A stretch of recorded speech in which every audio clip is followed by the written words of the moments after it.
It was supposed to be just another weekend escape, four friends leaving behind the noise of the city for something quieter, something real. Ethan, Mark, Daniel, and Chris had chosen Black Hollow Forest because it was remote, untouched, and, according to a few online blogs, beautifully haunting. That phrase had made them laugh at the time. Now, standing at the edge of the forest as dusk settled in, it didn't feel funny anymore. The trees were unnaturally tall, their branches twisting together like skeletal fingers blocking out the sky. The air felt heavier here, thick with a silence that didn't belong in nature. No birds. No insects. Just nothing. "You guys feel that?" Daniel asked quietly. "Feel what?" Mark replied, forcing a grin. "Like we're being watched." Chris rolled his eyes. "Relax. It's just your imagination," but even he couldn't ignore the strange unease creeping under his skin. They set up camp quickly, trying to shake off the tension. As night fell, the darkness became absolute. Their campfire crackled weakly, barely pushing back the shadows that seemed to inch closer with every passing minute. And then, it came. "Ethan." Ethan froze.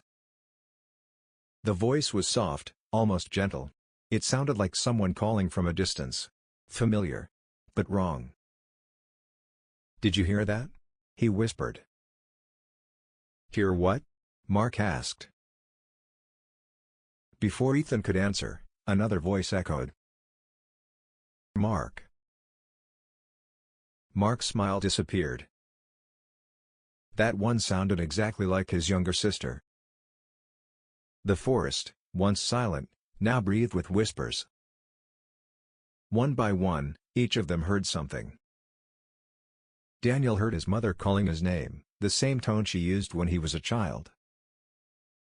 Chris heard laughter.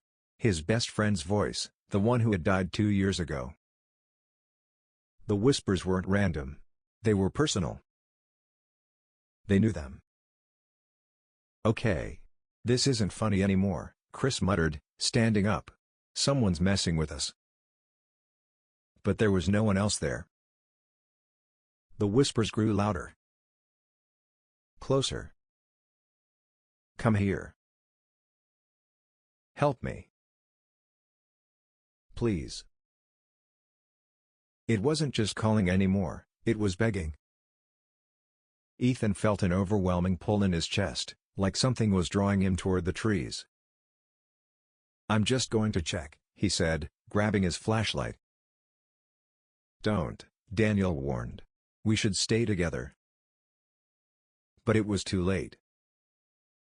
Ethan had already stepped beyond the reach of the firelight. The forest swallowed him instantly. The darkness between the trees was deeper than it should have been, almost solid.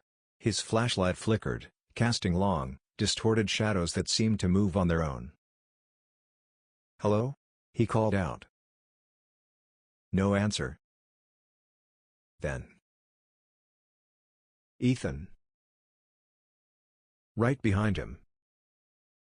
He spun around, heart pounding. Nothing. Just trees. But the whisper came again, this time ahead of him. He followed it. Step by step, deeper into the forest. Until suddenly, he stopped. Someone was standing there. A figure. Still. Watching him. Ethan's breath caught in his throat. "Who's there?" The figure stepped forward into the faint light.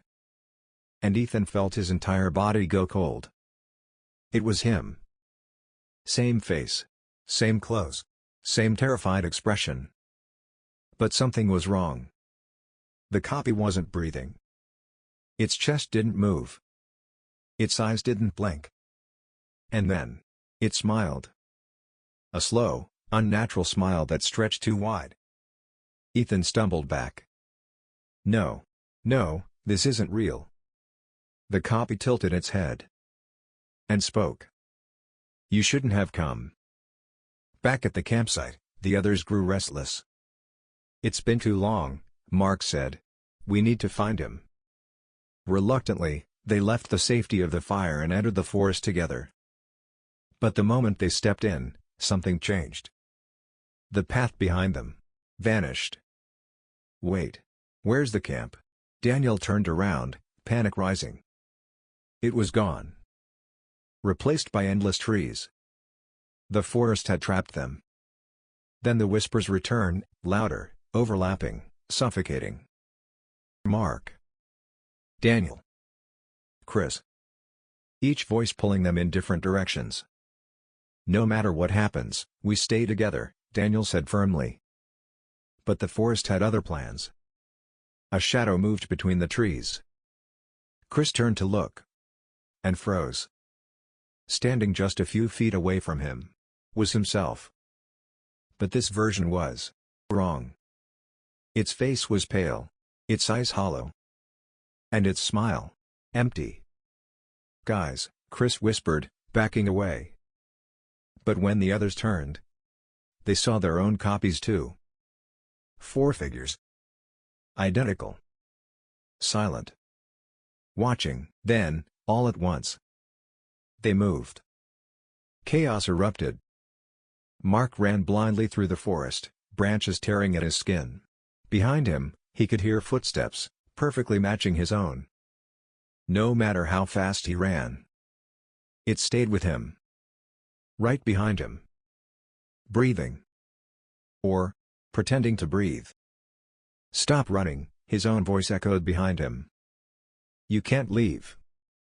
He tripped, crashing to the ground. And slowly, he turned around. His double stood there. Smiling. "You're already part of the forest." Daniel tried to stay calm. "This isn't real. This isn't real." But then he saw it. His double.